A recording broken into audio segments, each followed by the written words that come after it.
Ken Farris's love of art dates back to preschool days when he and his sister painted using their dime store watercolors.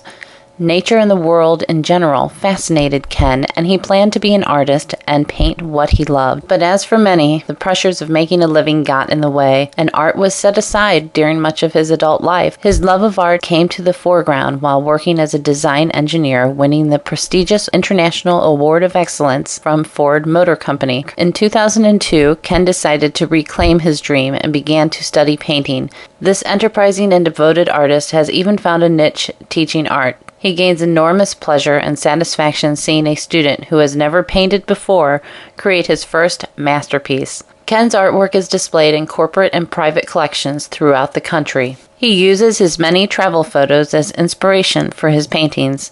They allow him to relive enjoyable experiences, yet provide something new and challenging to work from. Ken is a member of the Oakleaf Artist Guild, the North Side Art Association, the St. Louis Watercolor Society, the Lake St. Louis Artists Association, and the St. Peter's Community and Arts Center. In 2005, he exhibited his work at the Augusta House Art Gallery while serving on their board of managers. Ken has also helped develop Art for Your Spaces, a business which provides original artwork for the residential and commercial markets. Ken Farris's work can always be seen at Framations Art Gallery, where he's one of our resident artists. More of Ken's work can be seen online at artforyourspaces.com, the Oakleaf Artists Guild, and of course his website, kenfarris.com. He is truly an artist who has proven that it is never too late to live a dream. Sky City, New Mexico.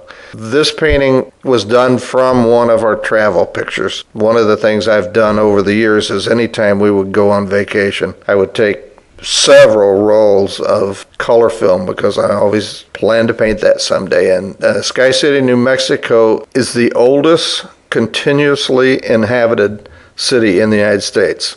It was a city when Columbus discovered this continent. The Acoma Indians live there, and I think they probably are the ones that have lived there since the beginning. So I love painting buildings and I love history, and this was just a natural for me to paint. Irish cottage. I worked as a designer for most of my adult life, and because of that, I made several trips to England and Ireland, and I just fell in love with Ireland, and I loved the little cottages, and I loved the green countryside. It was just a beautiful place to be, and so I just had to have an excuse to paint at least one little Irish cottage. This painting was actually started out at the St. Peter's Community and Arts Center during their St. Patrick's Day celebration that they had a couple of years ago. I had the painting about 90% done. For whatever reason, it got put aside, and I found it about a week and a half ago and decided, okay, I'm going to finish it up for the show at Framations, and I'm glad I did. I enjoy this painting, and it was a lot of good memories came back to me when I painted it.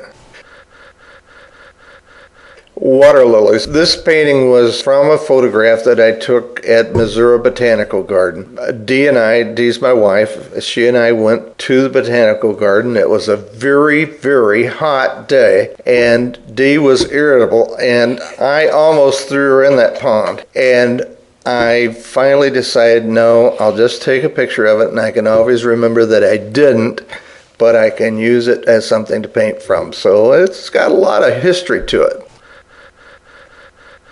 Sailboats coming home. This painting was done from a photo that was sent to me from a lady in Vermont. She has 2 or 3 of my paintings, and I mentioned that I would love to have some photos from Vermont, and she sent me a large stack of photos to paint from, and I really appreciate that. This is actually a park on Lake Champlain, and it's pretty much as the photo. I changed it some just to add a little more interest. I put the silhouettes of the people on the park bench, and one of the things about this painting, if you want, you can actually reach up and touch it. It's painted with a palette knife, and there's a lot of paint on it, and I love the texture you get from painting with a palette knife, and I always tell people these are okay to touch.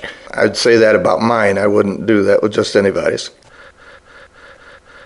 The Good Life. I painted this painting from a photograph I took of a horse down in Weldon Springs, and the rest of the painting is more or less from my imagination, and I decided to name it A Good Life because I really thought if a horse had a pasture as big as that and as green as that, he was living a good life. And it's got everything in it that I like. I like animals, I like trees, and I like hills. So it's just got everything I like, and I enjoyed painting it very much.